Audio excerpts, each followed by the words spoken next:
Hello, how are you all? Hope you are doing great. Today, I am going to read a chapter from a book, and its name is Acing CSS, which is edited by Bilal Zahoor, a well known and prominent writer in Pakistan. Basically, it's a book summary that Bilal Zahoor wrote, and today's reading is Pakistan, a Hard Country, written by Anatol Lieven. Anatol Lieven is an author, researcher, policymaker, and an award winning journalist. His articles have been published in several prestigious publications such as The Guardian, The Nation, and the Financial Times. He has written several books, some of which include Chechnya, Tombstone of Russian Power, America Right or Wrong, and Pakistan, a Hard Country. Currently, he is the chair of international relations and terrorism studies at King's College London. Pakistan is and has been for a long time portrayed in the Western media as a militant country where terror reigns supreme. While only a fraction of that portrayal might be true, Levin's book sheds light on the factors that make Pakistan seem that way. Primarily focusing on the rise of Taliban, Levin addresses the issue of feudalism, religion, the military, and the Pakistan's oncoming ecological crisis. He ultimately comes to the conclusion that while Pakistan may seem like a nearly failed state, it is not so. Rather, it may be a paradox. Its dysfunctions keep it cohesive but not so smoothly running. Levin also states that given the current state of Pakistan, Levin's book came out a month before USA's raid on Osama bin Laden's compound in Abbottabad. It would be unwise of the USA to keep interfering within the state as it may directly challenge the state's sovereignty and spark a crisis that Pakistan may never be able to recover from.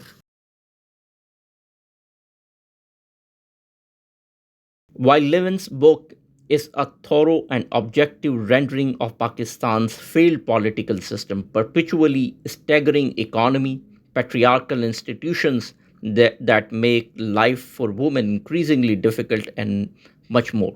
It also has a note of hope in there. As writer says, Pakistan is divided, disorganized, economically backward, corrupt, violent, unjust, often savagely oppressive towards the poor and women, and home to extremely dangerous form of extremism and terrorism. And yet it moves and is in many ways surprisingly tough and resilient as a state and as a society. It is also not quite as unequal as it looks from outside. The National Finance Commission Award of 2010 demonstrated that Pakistani democracy, the Pakistani political process, and Pakistani federalism retains a measure of vitality, flexibility, and the ability to compromise. None of these things is characteristics of truly failed or failing states like Somalia, Afghanistan, or the Congo. Levin thus asserts that despite all its shortcomings, Pakistan is not a failed state but a struggling one. It will continue to exist unless there is outside intervention by America, India, or both. Given Pakistan's history with riots, coups, internal conflicts, the Taliban, and the overall failure of democracy, it is safe to say that the army is the only functional institution left in Pakistan.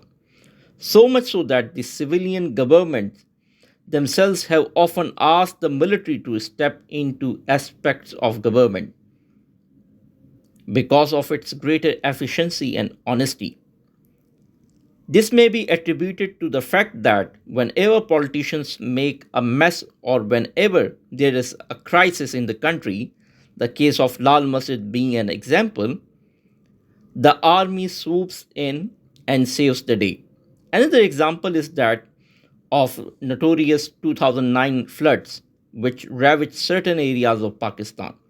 Army was again put in charge for relief and reconstruction in Swat and elsewhere. Additionally, Lieven states that the Pakistani army is not driven by outsider forces such as the allies to keep the state running, but rather, to put it bluntly, by its antipathy and hatred towards India. The author suggests that Pakistani military has only one tragic flaw: its obsession with Kashmir's liberation from Indian armed forces. The obsession is, of course, shared with Pakistani politicians as well as general public, which see jihad in Kashmir as entirely legitimate. Pakistan Army's blood feud with India has been there from the beginning. They are willing to do anything to fight Indian armed forces, however futile that might be. As long as it is against India, it makes sense to Pakistan. One example of that can be Siachen War, which the author describes as possibly the most strategically pointless fight in the entire history of human conflict. Commenting on the Soviet Afghan War and the role ISI played, Levin argues that when Soviets were defeated in Afghanistan, ISI deemed it as its victory. Huge amount of the money from US and Saudi Arabia allowed ISI to build a strong base. After Soviet withdrawal, ISI thought they could liberate Kashmir through same modus operandi, ignoring the geostrategic differences. This was only going to end in a disaster. Despite ISI's effort, as they claim, the jihadis group prepared by the agency did not follow the instructions and started attacking India outside Kashmir as well. Moreover, this operation was not meant to liberate Kashmir but annex it with Pakistan. The ISI's Kashmir strategy reflected the long standing Pakistani strategy of promoting Kashmiri accession to Pakistan and not Kashmiri independence.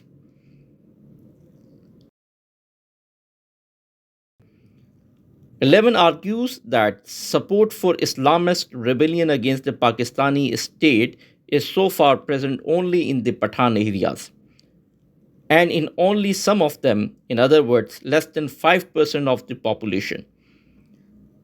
Therefore, to call it a mass support would be a hideous generalization and perhaps an oversimplified view of the situation. Far from supporting any Islamic uprising against the state, Pakistanis do not even support the gradualist Islamic political parties in large numbers. The only truly national Islamist party, Jamaat Islami, managed to win only 5% of the electorate. While there is no complete denial regarding the existence of extreme Islamist ideology in Pakistan, it is the Sufi ideology that is dominant in the region. The Sufi tenet, apart from spreading the message of peace, also symbolically resists Taliban's mayhem. The cults of the saints and the Sufi orders and Brelvi theology, which underpin them, are an immense obstacle to the spread of Taliban and sectarian extremism and of Islamist politics in general. A central point of Lemon's book is that Pakistan is not only a country on the brink of destruction, it is not going to be taken over by Islamic insurgents anytime soon unless instigated by the USA. He strengthens his anti interference argument by saying, nonetheless, though they are, and unless the USA, India, or both together invade Pakistan and thereby precipitate its disintegration, the likelihood is that the country will hold together, and that if it eventually collapses, it will be not Islamist extremism but climate change, an especially grim threat in the whole of South Asia that finishes it off. Levin further explains the security situation of Pakistan's nuclear arsenals and states that even though Islamic extremism is present in the underbelly, sporting rifles are not going to take over Pakistan's nuclear arsenal anytime soon. Musharraf's takeover was a turning point for the country in many ways, but more so for Balochistan. He started a number of projects in the province, and the government bought Baloch land at its own terms. Balochis wanted their fair share of revenues from sui gas projects as they felt completely left out. They also saw that the Musharraf initiated projects as a plot for Punjabi migration into Balochistan and state's eternal endeavor to keep the indigenous Balochis at fringes. The Baloch people therefore rebelled, initiating a clash with the Pakistani military. Among other things, misunderstanding and lack of dialogue were main reasons for this rebellion. As the author notes, much of the Pakistani army, however, does not see rebellion simply as another form of legitimate political pressure, and this has led to what one might call fatal misunderstandings. Bukhti's killing further widened the rift between the military and Baloch rebels. There have been number of forced disappearances and killings of Balochi rebels at the hand of Pakistani military. The situation has reached a frustrating impasse, and without negotiations, the solution seems impossible.